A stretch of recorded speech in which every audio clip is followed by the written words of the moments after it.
Paps, start na tayo in 6 minutes.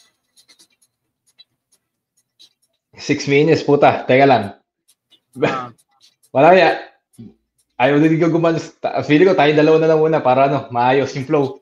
Kaya naman natin. Bakit? Di nag-confirm?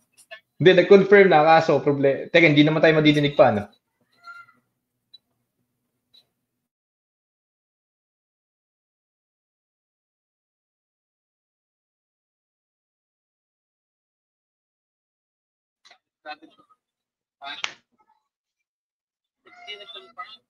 Hindi nag-confirm na nga. So, teka, hindi naman tayo madidinig pa.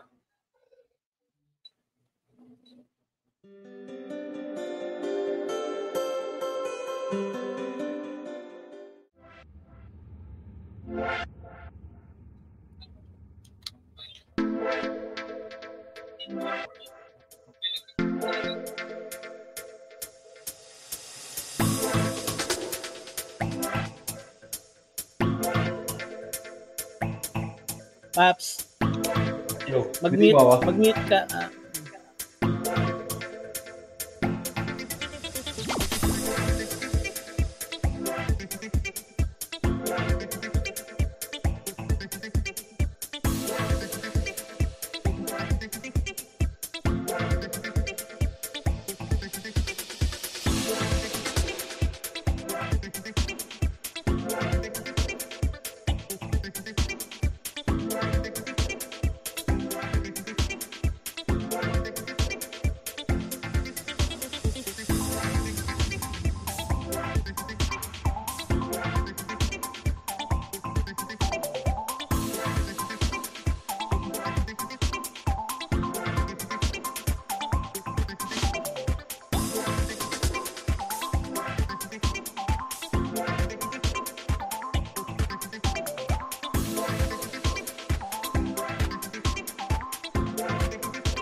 Ayan, welcome sa panibagong edisyon ng Tito Senpai Podcast. Welcome itong bagong show na ating antabayan.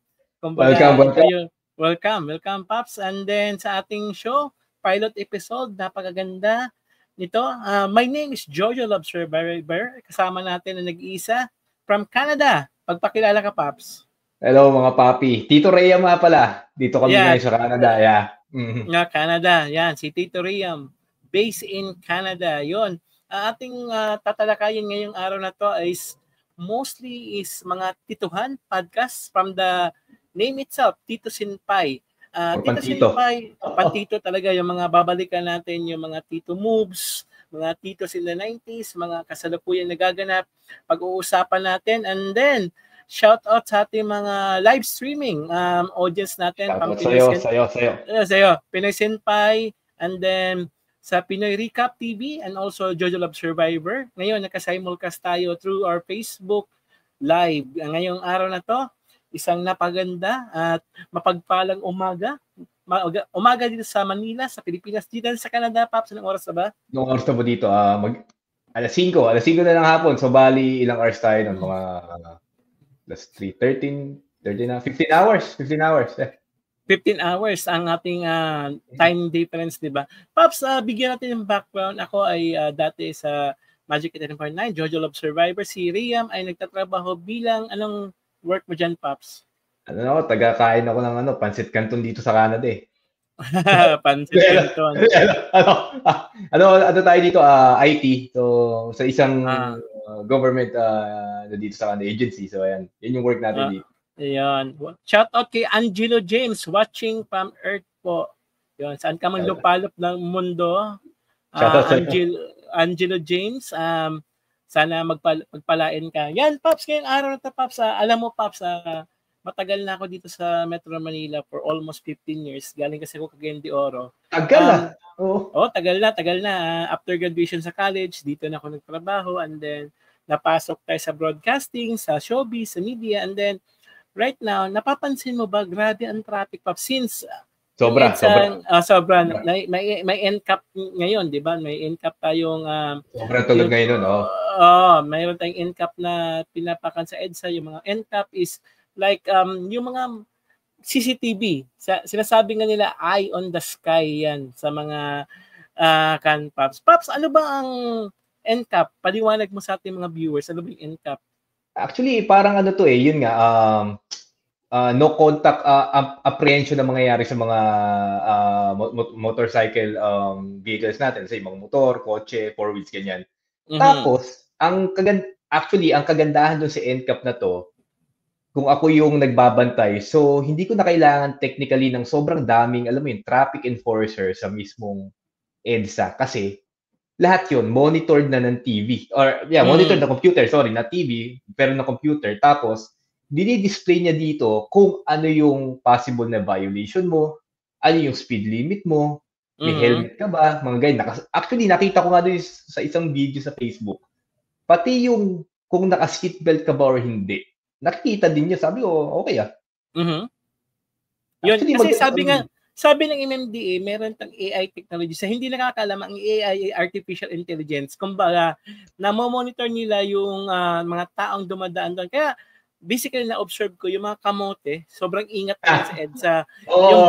Yung bike lane, hindi na ginagamit. Pero, pag-usapan natin yung traffic, kasi itong traffic talaga, isa sa mga sagabal to sa ekonomiya natin eh. Kumbaga yung traffic, papabagal siya sa pag-usbong o pag-unlad sa economic. Kasi sa Metro Manila, mostly ang traffic is consists of 45 minutes, 30 minutes kung nagko-commute ka or anong mass of transportation ang ginagamit mo. Sa Canada, Pops, meron man traffic? Na-observe mo ba dyan? Dito, yung pinaka-traffic lang na masasabi ko dito is pag nasa stoplight ka. Yun lang. Pero aside doon, sobrang fluid dito, tuloy-tuloy yung mga sasakyan. Tapos dito, kunwari, nabanggit mo kanina, 45 minutes travel time. Let's say from Makati to BGC. Lapit lang nun, Yeah, lapit lang kasi minsan inaabot ako ng doon, mahigit isang oras from there lang. Ilang kilometers lang yun. Sobrang lapit lang. Yun. Dati kasi, tiga Bulacan ka, Pops, di ba? Sa Pilipinas. Bulacan, sa Bulacan. Bulacan. Saan sa Bulacan? Sa may Baliwag, gawa ng mga chicharon, ganyan. Shout out sa taga Baliwag, Bulacan. Yan. Nakapunta na ako diyan Sarap ng Baliwag lechon manok. Oo, doon talaga nag-originate yan. Sobrang sarap niya. Kaso dati, mura pa yun. Mahal na eh. Oo, pero yan, sa mga taga Baliwag, Bulacan, shout out sa inyo. And also, dyan sa may Canden, San Miguel, Bulacan, nakapunta na rin ako dyan. Masarap din dyan. Masarap yan. Masarap din dyan. Mga pagkain dyan. Mga ganyan. Oo, yun. Shout out muna tayo, Marcos, son of Gordos. Morning po. Good morning, Marcos. Good morning sa'yo. Good morning. Good morning. Saan ka man lupalop ng mundo, sana nasa mabuting kalagayan ka, Marcos. And also shout out rin kay, supposedly kasama natin dapat si Kabayang Henry. Meron yung emergency yung nangyari. Kabayang Henry, see you soon sa ating next episode. Pops, nag-research kasi ako, Pops. Ipakita mo ngayon datos sa buong mundo kung sino yung nangungunang traffic. Di ba Pilipinas? Di ba Pilipinas to? Hindi Pilipinas. Hindi Pilipinas. As of 2025, meron tayong mga taong o sa buong mundo, may mga nangungunang traffic. Ayan. Papakita natin ngayon dito sa ating screen. Yan. Nangunguna ang Lagos. Ayon to, hindi to ka na fake news ha. Ayong website din, Pops, basahin mo. Legit to. Ayan. Legit to. Nabiyo website yan. Isang nakakapagtiwala ang podcast yan. Number 1, ang Lagos, Nigeria. Yan. Lagos, Nigeria ang number 1. Number 2, San Jose, Costa Rica. Yan. Number 3, Los Angeles, California sa USA. Number 4, ang Lagos, Nigeria, may traffic index siya 365. Tapos, time index in minutes, 70 minutes. Grabe ang traffic doon. Ubus yung oras mo yan pag ganyan na. Ganun talaga. And then, itong time index nila is 3,145,9 seconds and efficient index sobra. And then, number 4 natin ang Colombo sa Sri Lanka. Sa Sri Lanka, number 5 is Sharjah, United Arab Emirates sa UAE. Yung pati UAE nakasama. Okay. Nakasama ito ha. Ito ay galing sa Nambio. Ito ay hindi fake news. As of traffic index sa 2025, number 6 Delhi sa India. Sure ball yan. Sure ball yan. Okay. Number 7 sa Dhaka, Bangladesh. Traffic din doon. And number 8 sa Kolkata, India. And number 9, Guatemala City sa Guatemala. And number 10, Mexico City sa Mexico. Ang Pilipinas is number 19 sa the most number 19 tayo sa ating traffic. At least hindi tayo number 1 sa ating alam mo Papi, actually nakapunta na kami ng Mexico parang last April lang. Ang masasabi ko, salamat din sa iyo, Marcos. Salamat. Salamat, Marcos. Ayun, ang masasabi ko sa Mexico, sobrang parang Pilipinas din talaga siya. Kasi sobrang traffic talaga. Tapos alam mo yung sa Pinas na kaliwat kanan yung sumisingit. Yun, marami din kamote. Sobrang dami kamote din yan. Sobrang dami. Kamote din nawawala Kahit saan lupalop ng mundo, nandun sila Kaya, siguro, Paps. Sige, Paps, tuloy mo yung kwenta mo.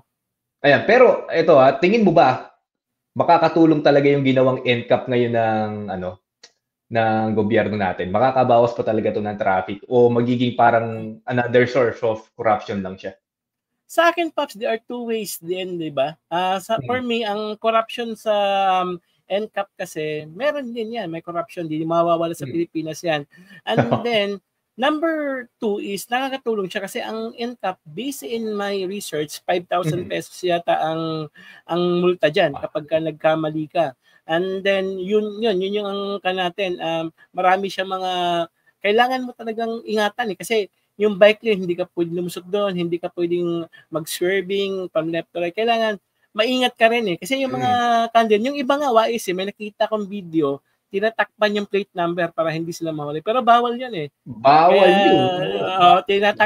Tinatakpan ng plate number. At saka yung maganda ngayon, yung technology ginamit. Nakita ko sa Facebook mo yun pinost mo. Di ba sinare mo na mayroong art AI na nagde-determine sa mukha mo, naka-helmet ka, Galing nga nun eh. Nga lang, ang pinangangambahan kasi ng mga motorista ngayon is paano kung i-configure nung mga taga MMDA kung sino man yung humahawak nung NCAP na yan. Oops, good morning. Commercial mo na. Good morning, Marshall Gray. Good morning po. Good morning, Marshall Gray. Good morning. Ayun, yung paano kung i-configure ng mga taga MMDA na yan na let's say, hindi ko naman sinasabi na gagawin nila, pero may chance knowing, yung Philippines na mataas yung corruption. What if i-configure nila, let's say, paano kung 50 kilometers per hour ang speed limit sa EDSA, palalabasin nila na 50 kilometers pero sa back end 40 kilometers lang. Para sa mga medyo hindi medyo nagugula kung ano yung sinasabi namin back end ganyan. Sa IT kasi, di ba? Yes. May front end siya, kung ano yung nakikita nyo ngayon dito, Facebook, yung UI, yung nag-scroll kayo, yan, front end dyan. UI is user interface. Yes, user interface. Oh, good call. Tapos yung back end naman na sinasabi namin ni Jojo is yun naman yung mga code na nagpapatakbo doon sa mismong interface. So yun. Yes. Yun yung isang pinangangambahan ng mga motorista ngayon na paano kung maging source of another corruption. Nga lang, ang inaano ko naman is, kung hindi mo itatry, paano mo malalaman? Kaya hindi tayo minsan umaasenso kasi ganun lagi yung mindset natin na parang backward mindset na hindi pa susubukan, ang dami na agad negative comment or yun. Dapat kan, di ba? Sabi nga nila, di ba, there's no permanent things in this world except change. Dapat may pagbabago eh. Kasi ang pagbabago talaga magsisimula sa ating sarili, 'di ba? And then if you are a good follower, we have a good leaders din, 'di ba? Yun yung kailangan natin. Pero kailangan din natin disiplina talaga kasi when you go to Canada, ako nakapunta na ako ng iba-ibang bansa, Korea, Singapore, Japan, nakapunta na ako doon. Pero Canada, pangarap ko yan eh. Sana bakay naman. Mahirap din sa Canada ngayon. Mahirap pagkapasok yan. Yun lang. Oo. Medyo mahirap dito kasi kung pag-uusapan natin yung tawag dito, yung cost of living, working dito sa abroad. Let's say for example, specifically na lang, Canada, pag-usapan natin, huwag tayo lumayo. Maraming taga Pinas ang nagbabalak pumunta dito kasi madali daw makakuha ng PR status. Okay. Daming gustong ma-experience yung ibang bansa, maka-experience ng snow, uncorrupted government, ganyan. Pero in reality, pagpunta mo dito, or actually kahit sa abroad or country, mahirap, sobrang hirap. Kasi nang hirap sa simula talaga. Sobrang hirap. Mahirap. Pero pagka ikaw, Pops, immigrant ka na dyan, di ba? Immigrant na kami dito. Nag-start kami, kailan ba ako nagpunta dito? December 2022. Okay. Matagal na rin pala. Magti 3 years na kami dito. Tapos, ano bang ginawa mo, Pops? Paano ka ba, tips, Pops, sa gusto mga nanonood sa atin, mga audience natin, paano pumunta sa Canada? Huwag na kayong pumunta. Hindi, joke lang. Joke lang. Kung gusto niyo pumunta dito, una-una, kailangan niyo syempre, pera. Kailangan niyo ng pera. Hindi pwede dito yung puro lakas lang ng loob. Hindi pwede dito yun. Hindi pwede dito yung puro positive mindset kasi toxic positivity. Hindi na pwede yun. Yun. Napanood ko yung pelikula ni di ba ni Alden Richards at ni Catherine Bernardo. Anong pelikula? Nakalimutan ko. Hello Love, Goodbye. Di ba ang lakas ng loob ni Alden Richards pumunta sa Canada pero wala pa rin siya, di ba? Tama sinabi mo pa eh. Di pwede dito yung puro lakas ng loob. Tiwala sa sarili. Hindi. Kailangan may pera ka. Kailangan kaya mong magsunog ng pera. Let's say, nagpunta kami dito kasi may mga pathway na tinatawag yan. Yung ginawa namin pathway dati, which is parang pahirapan na rin. Ngayon, student pathway yung ginawa namin nung misis ko dati. Kasi sobrang in demand ng mga student dito dati. And yun nga, medyo, sabi nga ni Marshall Gray, sanay tayo sa adaptability, masasanay din tayo sa disiplina at panahon. Tama yan, Marshall, tama, di ba? And then also, ni Gracie, reality din, somehow yung Hello Love Again, yon. Tama yun, si Gracie. Hi Grace, good morning. Ay, Paps, continue. Totoo. Hindi, totoo yung sinabi nilang dalawa na to na nag-comment na reality yun sa Canada and kailangan mo rin sanay yung mga Pinoy mag-adapt. Kaso, in reality, kailangan mo ng pera para makasurvive ka dito. Kung hindi ka, kasi sobrang pahirapan. To be honest lang to sobrang pahirapan maghanap ng trabaho dito. Ayun, dati lalo na sa area namin, dati naisip ko, di IT ako mabilis maghanap ng trabaho kahit saan kasi in demand yung trabaho natin. Pero, hindi ko naisip na ang dami din pala na naghahanap ng trabaho na kagaya ko dito. So, kung papipiliin ako, kung saan mas madali maghanap ng trabaho, sa IT muna, sasabihin ko sa Pilipinas. Kasi, until now, kahit hindi ako nag-a-apply sa Pinas, may mga kumukontak sa akin. Pero, dito sa Canada, nag-a-apply ako, walang kumukontak sa akin. So, yun. Yun talaga. Oo. Pero ngayon, Paps, okay ka naman. Maganda sweldo mo naman dyan. Ngayon naman. Ngayon, mas masasabi ko, okay na kami, stable na. Yeah. Okay na yung sahod. Definitely, mas malaki yung sahod dito. Though, malaki naman yung mataas yung cost of living, pero depende na lang sa'yo kung paano mo iba-budget. Yun. Kaya, kailangan sa mga nagbabalak papuntang Canada, dapat lakas ng loob, marunong lumustay ng pera, at saka, yun, importante sa lahat, dasal kay Lord. Dasal. Kailangan mo magdasal kay Lord. Ayun. And then, sige. Ano pa bang... Sabihin ko rin sana, kailangan dito, pagdating mo dito, sanay ka rin makapagkaibigan. Yun. Pakikisama. Kasi kailangan mo ng connection. Kailangan ng connection. Yun. Balik tayo dun sa ating topic na traffic. Yun, sa traffic, Pops, sa Canada, ano nakita mo? Bakit hindi traffic ang Canada? Tingin ko ang nakakatuwa dito, actually, mga Pinoy, madaming Pinoy dito. Ang nakakatuwa dito, kapag nasa ibang bansa ang mga Pinoy, sumusunod sa lahat ng rules.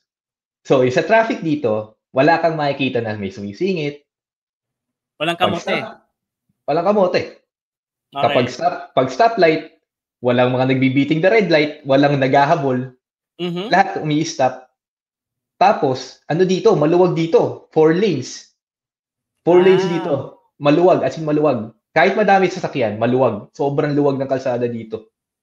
At saka walang corruption dyan, di ba? Pag nahuli ka talaga. Paano ba? May mga pulis ba dyan? Marami dito. Nasample na ako dati. Nahuli ka? Anong violation mo? 2 beses na ako nahuli dito. Yung una, kasi pagbagsak namin dito sa Canada, hindi ko alam yung rules pa. So, nagmaneho na ako. Tapos, hindi ko alam, busted pala yung tail light ko. Hindi siya gumagana. Kasi sa Pinas, pandarin ko lang, okay na, diretso na ako. Dito pala, kailangan, every time na aalis ka ng bahay mo, kailangan, magkaroon ka ng 360 inspection ng sasakyan mo. So, nagka-violation ako doon. Parang nakamultahan ako ng $250. So, mga 10,000 pesos. Yun. Yung pangalawa, nakita ko daw, hindi pa napapatunayan to nakita lang ako na nagsi-cellphone daw habang nagda-drive. Talaga? Paano nakita yon? Anong bang basihan nila? Anong basis nila? Dito, yung mga pulis dito, merong mga cop car talaga na yung pulis car na white and black, ganyan. Tapos, meron ditong parang mga undercover police. Meaning, parang nakiblend sila sa civilian, nagda-drive sila ng normal sakyan. Tapos, magugulat ka na lang, may magwawangwang na sa likod mo, sabi sa'yo, plate number, please stop, pulled over. Gaganon yun. Okay. Kaya pala, no? Yun, sabi ni Marshall Gray, blockbuster po yan dito sa Pinas. Sobra. Ganda pelikula. Daming nakarelate. Sobrang daming nakarelate. Ako, napanood ko, napaiyak ako. Hirap ng buhay ni Alden Richard doon Ayan. Paps, balikan natin yung sinabi mo. Alin doon?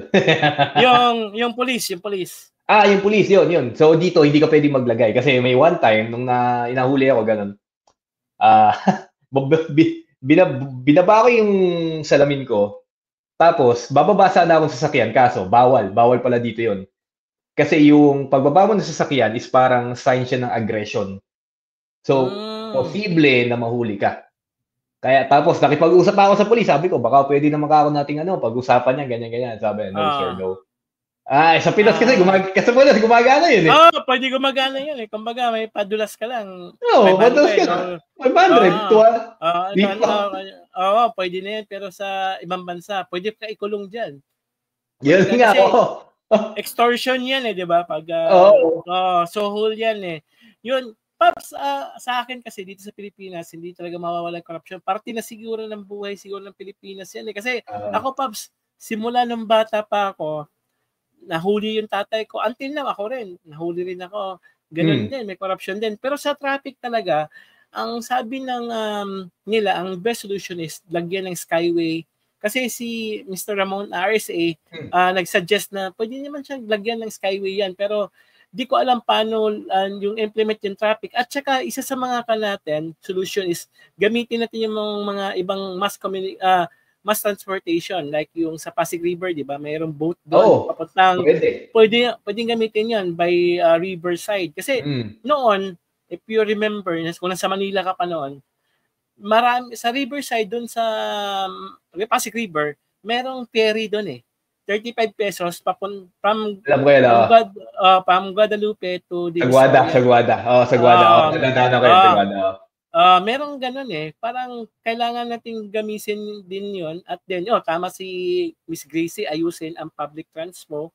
Yun yung kailangan talaga natin. Yung MRT, yung LRT, ang kanadin. Kasi good thing din ngayon, may mga app din like Grab, Move It, Angkas, Joyride. Marami ring most of transportation, pero yung mga kababayan natin na hindi maka-afford nun, kailangan talaga na more mass transportation like our jeep. Yung jeep natin, kailangan na i-upgrade kasi yung jeep natin means sobrang luma na rin, and then we need also, pero hindi mo rin masisisi yung ibang mga toda, yung mga grupo kasi mahal naman talaga pag aircon na jeep, mga umaabot siguro roughly, correct me if I'm wrong, mga 3 million or 4 million yan. Mahal yon. Tapos hulug-hulugan mo yan pag operator ka ng jeep. Kaya medyo masyadong ganon nga. Ang sabi nga nila is kailangan talaga yung transportation natin. Tama, public transportation dapat ayusin talaga. And then one more thing is traffic is congested na eh. Kasi daming sakyan eh. Daming sasakyan, and people from province na malapit sa Metro Manila, dito rin na nag-work, and then yun. Kaya maraming tao rin sa Metro Manila during daytime. Nighttime, umuwi na may mga tao. From people from Cavite, Laguna, maraming ganun.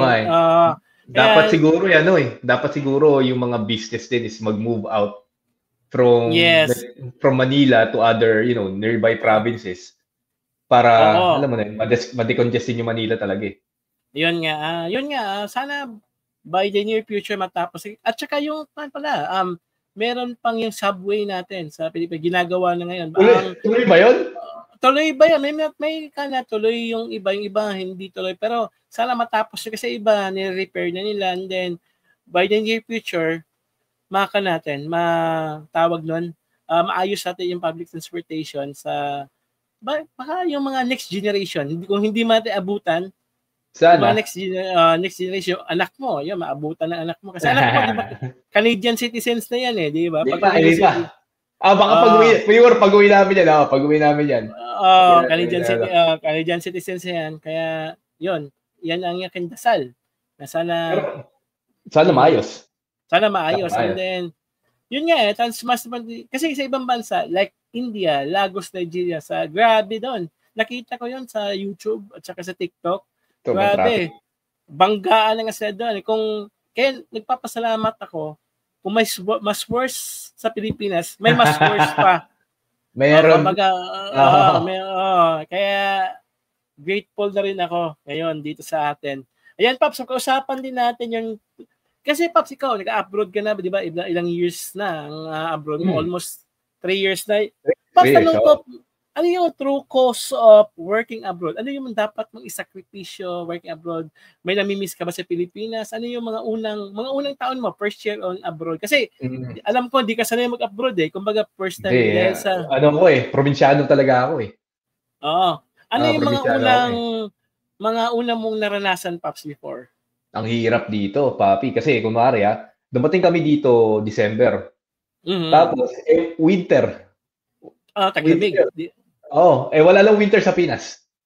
Oo, di ka sanay. Di ako sanay. So, pagdating namin dito, napakalamig talaga. Tapos, sa basement pa kami nakatira. Alam mo naman, kapag basement ka, mas malamig doon kumpara sa mga nasa upper room. Oo, tama. Yun yung isang challenge ko talaga na gusto ko nang umuwi na. Sabi ko, napakalamig. Ayoko dito. Tapos, yung isa pa is, yun nga, noong unang buwan namin, syempre, wala kami sasakyan. Na-try namin talaga maglakad. Winter yun. Kasama, yung anak namin, parang, ilan ba? 2 years old pa lang yata siya. No? Yeah, 2 years old. Kumbaga, lamig-lamig ka. Magtutu. Naglalakad kami, bro, bit-bit namin. Tapos makikita mo talaga, violet yung ano niya. Sabi ko, yung iba nga, nag-ice, ang tawag doon, ice froze, yung nagpo-frozen yung mga kamay nila, ang tawag doon? Ano nga ba yung tawag yun? Putik, bite frost, parang gano'n, di ba?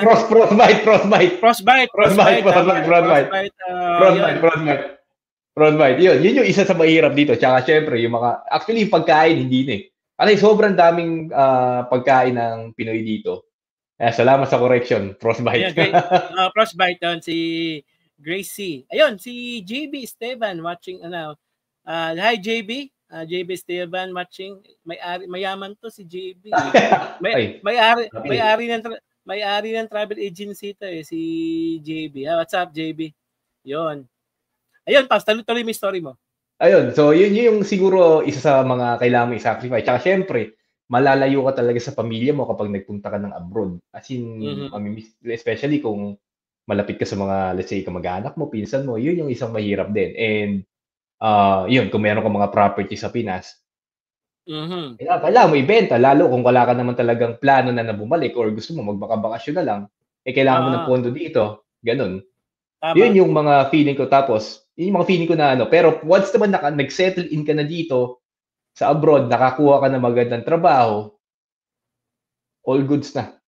Yun. Pero, tapos, dalawa kayo nagtatrabaho, di ba? Asawa mo nagtatrabaho din? O ikaw lang? Oo. Ako nagtatrabaho din siya. Kaya, yun, medyo maganda yung stream ng income dito. Especially if dalawa kayo nagtatrabaho nung asawa mo or may katulong ka nagtatrabaho. Maganda talaga yung stream ng income. And napapansin ko dito, yung mga kababayan nating Pilipinas sa abroad, ang ginagawa nila is, yun nga, madalas vlogging. Oy, teka, haba nito, Papi. Basahin mo muna yung comment. Sabi ni Marshall, yung topic kanina, 10 years ako nag-serve sa local government. And ang role ko is traffic enforcer. Isa sa pinakamahirap yung mahuli ng motorista. Karamihan hindi talaga alam ang ginagawa nila sa kalsada due to some na dumaan lang sa fixer. Tama yan. Para sa lisensya nila.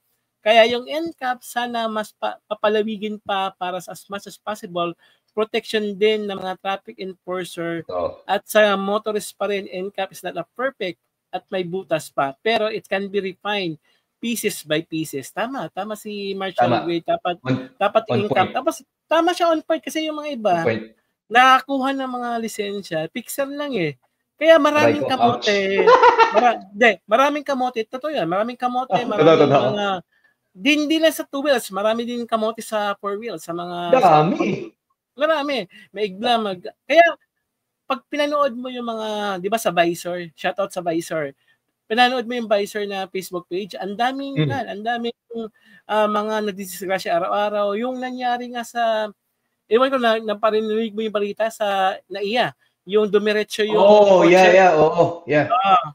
medyo kanyan, di ba? May batang namatay, maraming aksidente, and also dun sa NLEX, sa EasyTex, nung May 1. Grabe yung sa NLEX na yun. Grabe. Kaya saan ba? NLEX pa? EasyTex yata. EasyTex papunta sila Zambales, Subic, di ba? Grabe, nakakaiyak yun kasi buong pamilya namatay and then babas yung bus driver nakatulog. Kaya mahirap talaga, kailangan talaga higpit ng lisensya kasi sa ibang bansa, di ba sa Canada, di ka naman pwedeng kumuha ng lisensya kapag mahirap dito.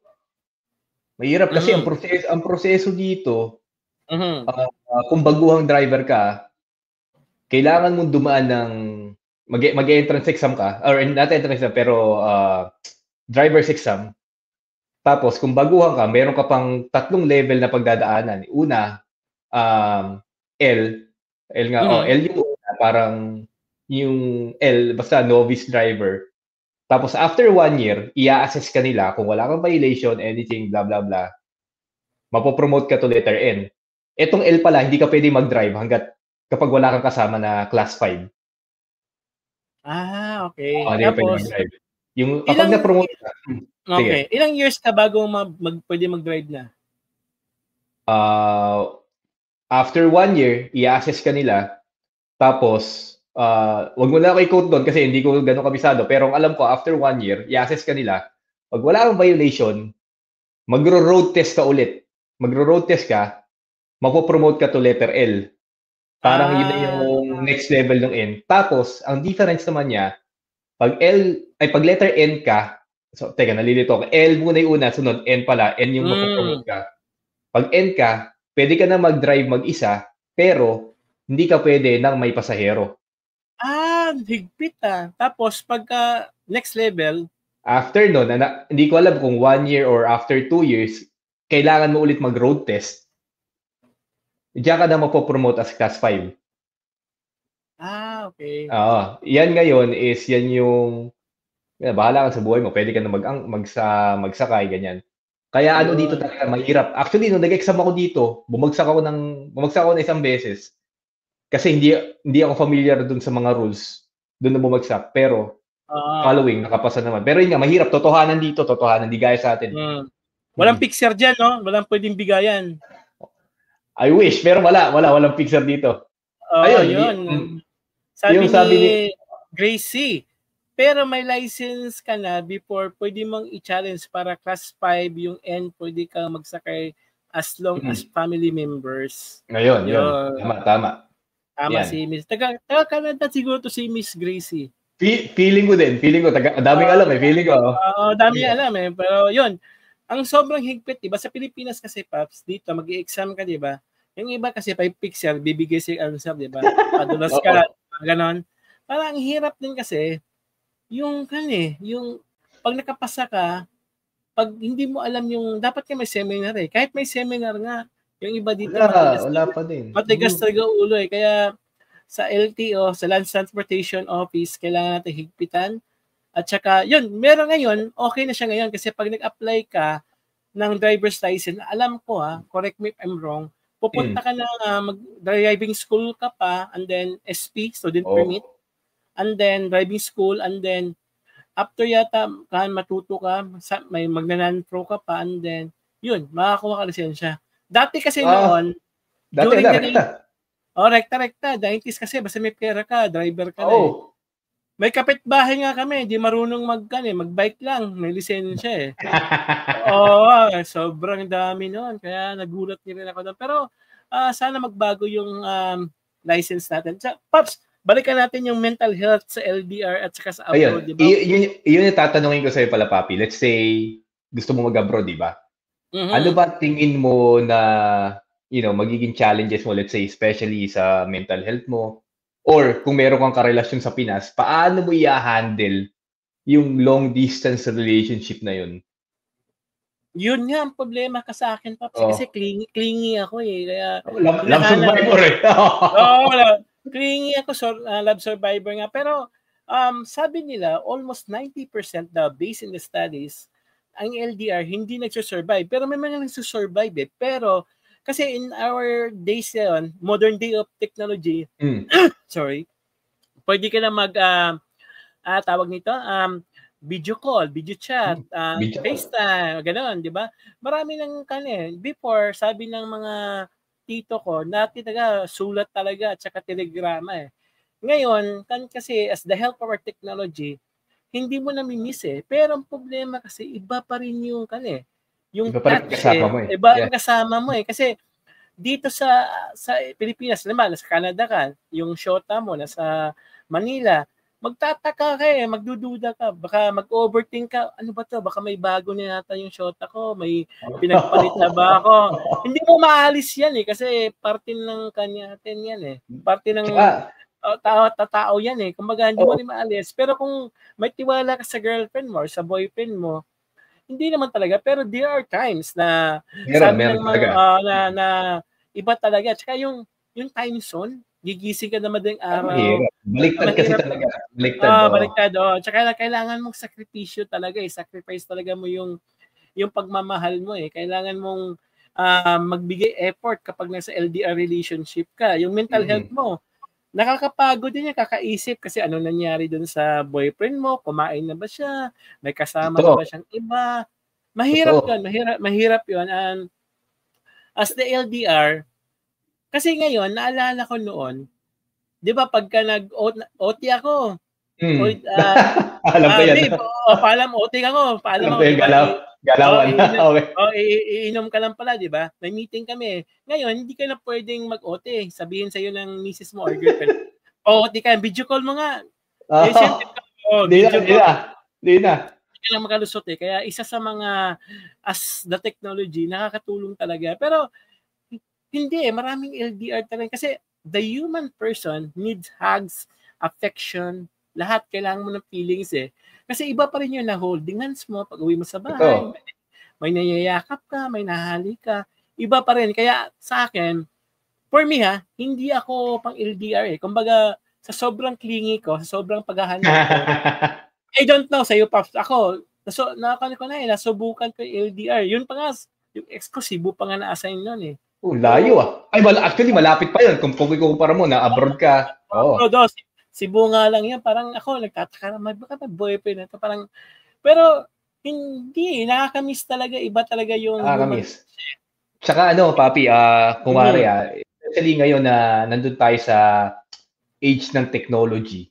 Okay.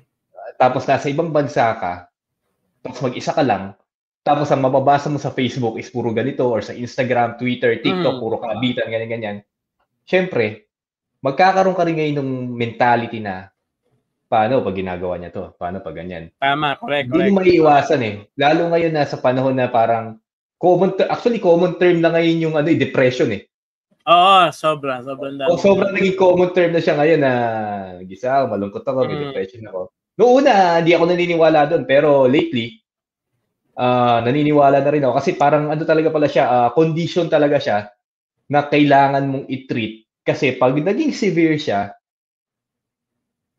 who knows kung ano mangyayari sa'yo.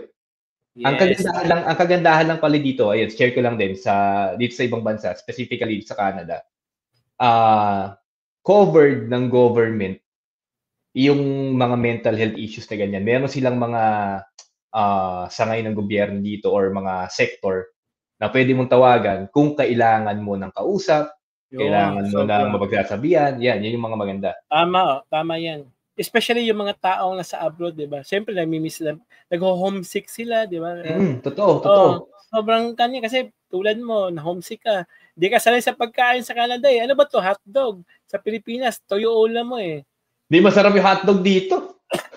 Oo, di ba? Sardinas, ulam mo sardinas, namimiss mo sardinas, namimiss mo yung Bulacan, di ba? Mahirap din talaga eh. Kaya sa atin, mga Pilipino, believe din ako sa mga OFW natin sa buong mundo, mga Pilipino is hindi nila, namimiss sila mental health, pero nilalabanan nila para sa pamilya nila, para magtrabaho. Pamilya kasi pero ito real talk lang din sorry, nakat kita. Real talk to sa mga OFW natin kasi ako consider ako OFW din ako eh. Pero may mga, actually hindi, marami dito, hindi ko alam pag nabash ako or whatever, pero marami dito na let's say, uso talaga yung kabitan talaga, as in sobra. Tama, sobra. Ako din ko rin yan na marami akong narinig usapan mga kabitan. Kasi kayo na rin dyan eh. Di ba? Pareho kayo Pilipino. Nagkakalabitan na kayo. Sobrang uso-uso dito yun. Kaya madami naghihiwalay. Alam mo yun? Dahil sa ganun. Tukso rin niya. Temptation din kasi yan eh. Correct. Yun din yung mahirap dyan eh. Kasi pagka di ba Pilipino kayo pareho. Ikaw, single ka. Single ako. Tayo na lang. Totoo yun. Ganun, di ba? Ay, wala eh. Ganun talaga. Tukso talaga. Kailangan mo labanan yung tukso talaga dyan. Kailangan mo ng kailangan magdasal talaga. Yung mental health mo, yung mental health mo. Kapit mo, kailangan. Kasi yung iba naman, believe ako sa ibang Pilipino, may asawa at anak dito sa Pilipinas. May anak din dito. Hindi, di ba? Yung iba din, nagpo-focus talaga sa trabaho. Trabaho nila kasi yung anak, kailangan ng tuition. Yung bahay, pinapagawa pa. Yung mga utang na binabayaran. Ang daming ganun. Pero yung iba, believe ako. Kasi napanood ko yung movie ni Aga Mulak in Dubai. Ay, yung kay Claudine, tsaka Claudine, Angelica. Angelica ba yan? No, Claudine, John Lloyd, at saka si Aga Mulak. John Lloyd. Napanood ko yan. Dubai, di ba? Si Aga nun, trabaho siya, logistics company. Ngayon, yung mga Pilipino doon. Tagal na nun, ha? Nagtatrabaho sila, di ba? Grabe yun. Sobrang workaholic. Kasi yung Hello, Love, Goodbye ni Alden at saka ni Catherine Bernardo. Napanood mo, di ba? Yung mga Pilipino sa Hong Kong, nagtatrabaho. Lahat ng sakripisyo, sinasa kanina parang baliwala yung pagod basta maipadala sa pamilya. Yan ang tunay na pagmamahal. Tayo mga Pilipino kasi, family first oriented tayo. Totoo yan. Kaya kailangan natin. Pero, yun nga, tama sinabi mo, hindi mo maiiwasan yung tukso talaga sa ibang bansa. Sa sobrang pagka-family first natin, naghahanap din tayo ng family dito. Oo, naghahanap ka ng family. Kasi hindi mo rin maiiwasan kasi tao lang tayo may mga taong, siyempre, pangangailangan mo, kailangan mo. Totoo. Kumbaga, lalo malamig. Malamig dyan sa Canada, di ba? Kailangan mo kayakap dyan, di ba? Especially kung ako OFW sa Canada, single ako, maghahanap ako ng kayakap dyan kasi malamig eh. At saka ako yan, di ba? Ako na lang yayakap sa'yo. Paps. Pero kidding aside, ganun talaga, mahirap mag-abroad, mahirap yung sitwasyon. Mental health, financial issues, at saka adjustment din. Totoo. Adjustment din. Tsaka ito, let's say, may mga nababasa ako na comment. Let's say, umalis ka ng Pinas, isa trabaho mo, pumunta ka dito sa abroad, 4 ang trabaho mo. Yes, madami nagsasabi na hindi totoo yun, pero totoo yun. Yun ang reality dito. Yun, tama. Totoo yun. Tama yan kasi naman talaga, di ba? Kailangan mong hinahabol yung kita. Extra income, di ba? Kasi alam ko sa abroad, per oras binabayaran sa'yo eh. Oo, totoo. Pero oras. Di gaya sa atin na arawan. Arawan, doon kasi, marami rin, ito si Marshall Gray nag-comment, madami ako nakita at even mga relatives din, nagkahiwalay ang pamilya na improve ang financial, ang economy, but for a price of broken family, di natin nilalahat naman, pero nakakalungkot lang isipin. Tama si Marshall Gray. Totoo yan. Kasi yung iba na OFW, nawawalan na rin ng time sa family nila sa, let's say, sa Pinas. Okay. Pero, kasi kaya sila nawawalan ng time, it's either sobrang busy sila sa pagtatrabaho dito, like yun nga, 4 yung trabaho nila, or, gaya nung nabanggit mo, Joe, na meron silang ibang kinakalabit. It's either of the two lang naman eh. Either of the two. Yun, kaya, mahirap din, di ba? Sa Pilipinas, di ba, may namimiss ka mga bagay ba? Gen Z. Tayo, mga tito generation na tayo eh. Kumbaga, millennials tayo, di ba? Millennial. Gen Z, di ba? Ngayon, Pops, di ba sa Pilipinas, nung early 90s, 90s babies ako eh. Nung pinanganak ako, during 80s, 85, and then, yung 90s kasi yung masaya eh, yung mga Eraserheads, yung mga tumbang preso, tagu-taguan, pwede ka maglaro, di pa uso yung mga tablet noon, tsaka mga games pa noon. Kumbaga, lalabas ka, tapos liligo ka sa ulan. Tulad ngayon, sa Pilipinas, tag-ulan na. June na eh. Tag-ulan na sa Pilipinas, naliligo ka ng ulan, gano'n. Kumakain ka sa tuyo. Kumbaga, walang arte-arte noon panahon eh. Kumbaga ngayon, yung mga bata ngayon, I don't like that. Ganyan yung ano ko. I don't like that. Tapos tablet. Kumbaga, wala yung technology, yung mga bata noon. Ngayon, mostly technology, tablet na, wala na ang physical activity in our generation, di ba? Noon talaga, masaya eh, kasi paglaro ka sa mga ibang bata, tagu-taguan, then maglalaro kayo ng pogs at saka mga tansan. Pogs, nabuto ko yun. Tsaka dati kasi mabibuild mo talaga yung social skills ng bata. Yes. Kasi nga, lumalabas tayo. Ngayon kasi, Ang laging hawak ng mga bata is tablet, ganyan. Kaya kita mo, tumaas yung rate ng autism ngayon. Nabasa ko yan. Ito, guys, totoo to. Nabasa ko yan. Tumaas yung rate ng autism ngayon dahil walang interaction yung mga bata and lagi silang nakaharap sa kanilang phone, sa tablet, then puro nood lang, ganyan. Yes. So, yung early development stage nila talaga is hindi talaga na-develop fully dahil puro yun lang eh. Wala silang napagbabasihan kundi yung tablet lang. Oo, tama. So, ang maipapayo ko doon, it's up to the parents talaga kung paano nila, alam mo yun, susubaybayan yung mga anak nila na mapalaki talaga ng maayos and ma-introduce yung values ng, let's say, yung mga 90s or yung gaya natin, yung pinanganak natin na before tablet. Actually, sabi nga nila, yung generation natin yung pinakaswerte. Yes. Kasi inabutan natin yung 80s na hindi pa umuusbong yung technology. Oo, tapos inabutan natin yung pausbong pa lang yung technology. Tapos inabutan din natin ngayon yung andyan na, nagmamature na yung technology. So yes, kaya tama yan. Kaya maganda talaga. Yun, ang naabutan ko noon yung evolution dati, 'di ba? Yung from telegrama, naging pager, naging cellphone, tapos kumbaga tayo yung generation na naabutan natin. Kumbaga lahat naabutan natin yung pag-usbong o pag-evolve ng technology. Kaya ako nagpapasalamat ako kasi noon kasi at saka yung panahon ng 90s kasi, yung mga bata noon, nung lumaki, matitibay Kumbaga, talaga. Ito yung generation na, kumbaga, hindi mo mapapatumba. Kumbaga, sanay sa hirap ng buhay. Kumbaga, hindi tayo snowflake.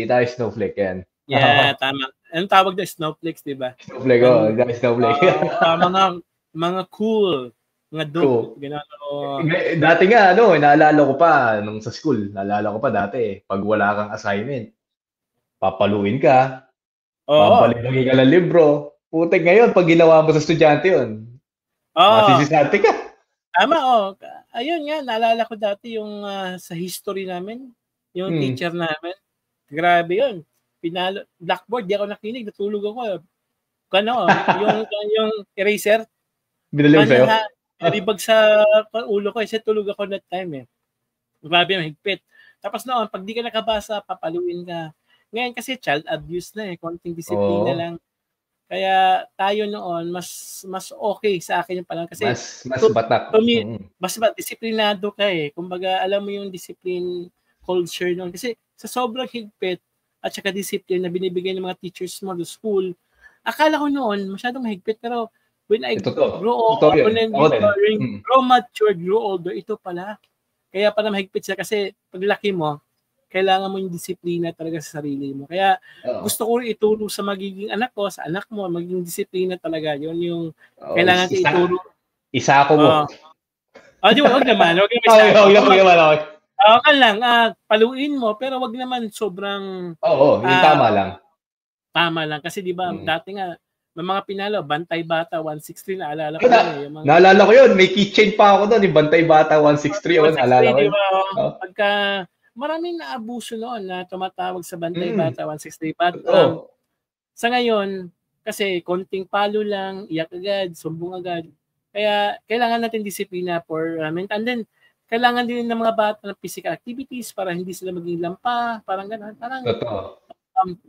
Yung technology kasi minsan may advantage, may disadvantage din akong nakikita sa technology. But nakakalungkot din kasi minsan yung technology, like AI, nagiging tamad yung tao kasi itatype mo lang yung, ba, noon kasi naalala ko yung thesis namin, hirap yun. Yung mga essay, for example, create an essay about Dr. Jose Rizal. Noon, magre-research ka, punta ka library, di ba? Ngayon, punta ka sa ChatGPT or Gemini. Meron na Kumbaga, nakakakanta tayo nakaka-relate. Tapos, magbasa tayo ng comment. Marshall Gray.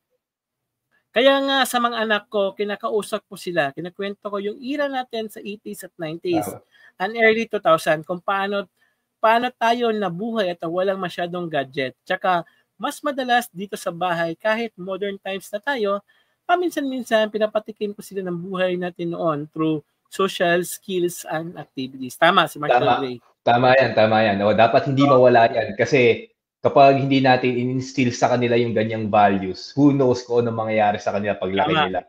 Correct. Kaya ituro natin sila, isama natin sa church, kumbaga maging mabuti silang tao, hindi sila maging pasaway. Kumbaga, di ba, sabi nga sa Bulacan, hindi sila magbibigay ng punyal sa dibdib mo. Di ba? Meron ko na, di ba? Di ba? Punyal yan eh. Di ba? May term ang mga Bulacan yan eh. Baka ikaw magbigay ng punyal sa punyal pala is ang lalim nun. Lalim nun. Di ba sabi nga ng matatanda noon, I go in Bulacan before. May mga kamag-anak kami noon sa Malolos. Sabi ng mga matatanda noon, baka yung ikaw ang magbibigay punyal sa dibdib ko. Punyal pala is a small sword na itutusok mo dito sa dibdib. Ang lalim nun, putek. Ganun yun. Naalala ko yun noon. Punyal is, di ba? Naalala mo yun, di ba? Punyal sa dibdib ko, lalim nun. Lalim diba? nun. Kaya kailangan, Hindi, ako, sasabihin ko lang sana, ang nagustuhan ko lang sa mga Gen Z ngayon is mabilis silang mag-adapt sa technology. Kasi may mga nakakasama ako sa trabaho na let's say mga 20 years younger sa akin. Ang gagaling mag-code, ang gagaling. Galing. Sobra yung adaptability nila. Kasi ngayon yung mga coding yung mga meron na rin mga AI na mag-generate ng code para sa'yo. Like for me. ChatGPT kasi in our age, kasi ako, STI ako nag-aaral eh. Sa amin. STI, hard coder ka talaga. Hard code kami noon. Tapos dati, naalala ko kasi sa mga hindi IT, C++, Pascal, dati noon. Talagang kinocode mo talaga yun. Tapos yung DOS-based pa noon eh. Kaya mahirap noon kasi pag nag-error ka, ano bang error ko hahanapin mo talaga eh. Kumbaga debugging talaga. Ngayon kasi, sobrang easy ang technology ngayon. Kaya mahirap talaga ngayon. Kaya nga, mas ngayon, kahit ako, ginagamit ko yung ChatGPT sa araw-araw na work ko. Araw-araw, ginagamit ko yun. Ang difference lang is, kailangan, alam mo yung basic. Kailangan may foundation ka. Kasi pag ginamit mo yung AI, nang hindi mo naiintindihan yung pinapagawa mo sa kanya, wala, sabog yung ginagawa mo. Dapat specify mo rin yung anong gusto mong ipagawa sa kanya. Dapat. May pro at saka consequence din eh. Yung pro, nagiging madali gawin. Ang consequence din, nagiging tamad ka. Tsaka yung utak mo. Nakakatanga minsan. Yung utak mo, hindi na gagamit eh. Kumbaga, hindi na nahahasa eh. Kaya minsan talagang malungkot yung technology kasi it makes people lazy, pero it makes more faster din sa ating technology. Kaya mahirap. Pero yan talagang technology. Kailangan i-adapt mo. Yung mga Gen Z ngayon, natutuwa rin ako kasi marami silang alam. Yung mga music, bumabalik na. Mga old school, di ba? Yung mga 1950s, yung mga nakikita sa TikTok, yun ang kadalasan ng kanila. Gulat ka ako. Paano na nalalaman yung mga kanta pa na yun? Kasi sabi ko, sumisikat ulit yung mga kanta dati. Dami nakikita ko, ginagawa nila ngayon. You can hide the flower. May ganun. 1950s pa yun eh. Kumbaga, bumabalik ngayon. Kumbaga trend, history repeated itself, kumbaga. Cycle talaga siya. Cycle talaga. Yun, at dyan po nagtatapos ang ating pilot episode ng ating podcast. Ayan, Jojo Observer, si Tito Riam. Tito Riam, baka may gusto kang batiin dyan sa Canada at yung mga subscriber, followers. Binabati ko lang yung mga tropa natin yan sa Canada. Sana supportahan nyo itong podcast namin ni Jojo The Love Survivor. At kung meron kayong mga comments o suggestion, sabihin nyo sa amin. Pwede natin gawing next topic yun. Or kung makijoin sa podcast, welcome kayo. See you by next week, mga guys, para maka natin to. And then, salamat sa mga nanood kay Marshall Gray, kay Gracie, kay JB Esteban, sa lahat po ng ating mga taga-subaybay. Salamat sa suporta.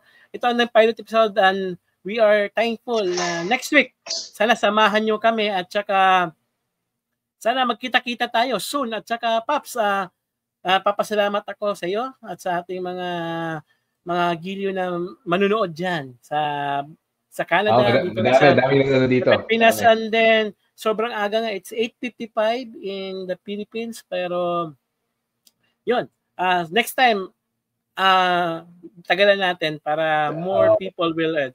Hanggang sa muli, this is Journal of Survivor. Tito Riam. Yun.